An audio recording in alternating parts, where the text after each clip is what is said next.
Hey everyone, Updog here, and today I got a quick video for you about Incursion Campaigns, the new chapters that came out just yesterday, I think, as of recording this video. And I wanted to kind of give an idea of what nodes you should be farming. So I'm going to talk about nodes for early to mid-game players, what they should be farming, and then we'll talk about in-game players as well, what they should be farming. So like top 5 for all across the different experience levels in the game. So the one bad thing for new players and mid-game players for Incursion Campaign is they have the 5 red for Chapter 2 or 6 red for Chapter 3 gate on them.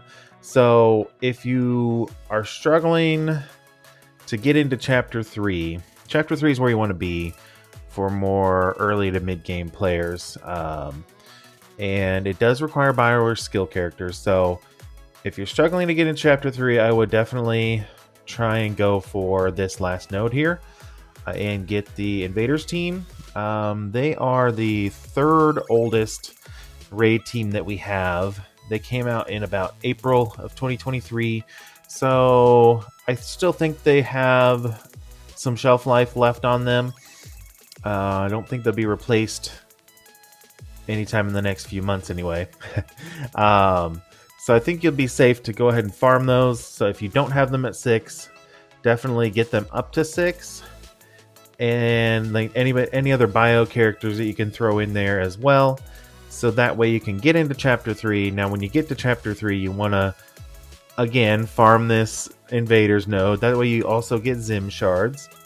And then the Masters of Evil node, you want to farm that as well. Just because Masters of Evil is a really good Crucible team still.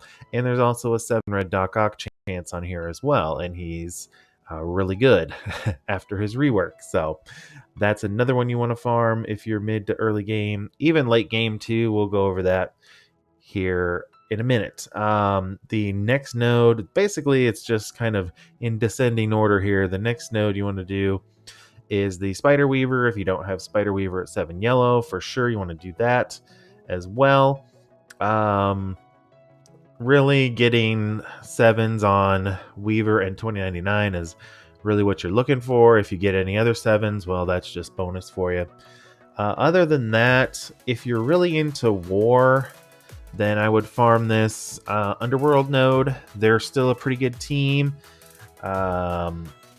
They can take out quite a few teams still, and they're really, really fun as well to use. So those are the only really nodes I would suggest farming. So really it's only 4 once you get to this chapter. The other ones I wouldn't really worry about too much. So what about endgame players? So if you're endgame and you don't have Vol yet, I would go for this node, obviously. If you don't have Vol to 7 yellow, I should say. Now this does require 7 red characters to do these nodes. I'm slowly working on getting towards the Chapter 6, but the energy takes so long to naturally refresh. I'm just kind of riding that energy wave, just naturally letting it come to me and getting the nodes unlocked, a few at a time. So yeah, I would definitely go for Vol. They're, a great raid team, and they're going to be around for quite a while, I think. So that's definitely a high priority. This one too, if you don't have Deathpool, definitely farm her up to 7 yellow, and you get the bonus extra, New Warriors characters. They're one of the top Crucible teams as well. So I think that's worth it. I always say focus on arena teams first, and then raid teams, and then Crucible or war teams, depending on which mode you like better. So for this one, for me, is a really high priority. And then if you do like war better, then this Weapon X one, Weapon X is still a pretty good team on offense or defense, really. So that one is okay. And then these other two, probably not as much value. But this one here, the Nowhere, and there's a few Guardians in there as well. That one would be a good one to farm as well if you're big into war. And then this one, because Photon's in here, A-Force is a really good team too, but because Photon is also part of the Secret Defenders, I think that one probably takes precedence over some of the other war character nodes, just because she does go in with Secret Defenders, does really well on that team as well, on top of A-Force.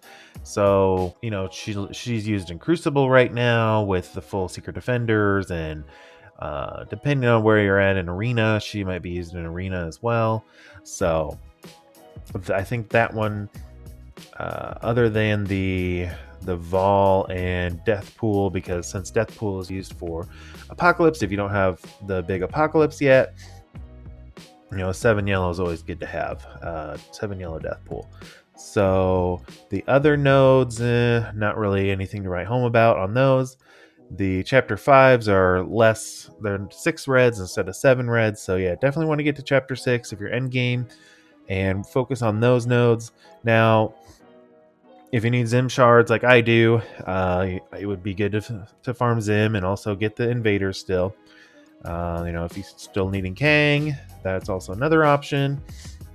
Like I said, for the early to mid-game players, and also Spider Weaver as well, or 2099 and things like that. So I would say those are probably more secondary priorities over some of the other ones for endgame, because most likely if you're at a place like where I am with my account, I was really only farming for 2099 for 7 red on him. I finally got it, so that was good. So really all I need to do on chapter 3 really is get some Zim shards.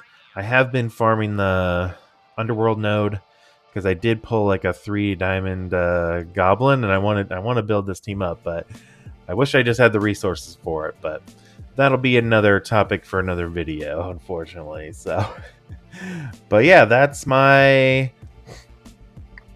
breakdown on the nodes. I hope that helps you. Thanks for watching the video. Appreciate it a lot.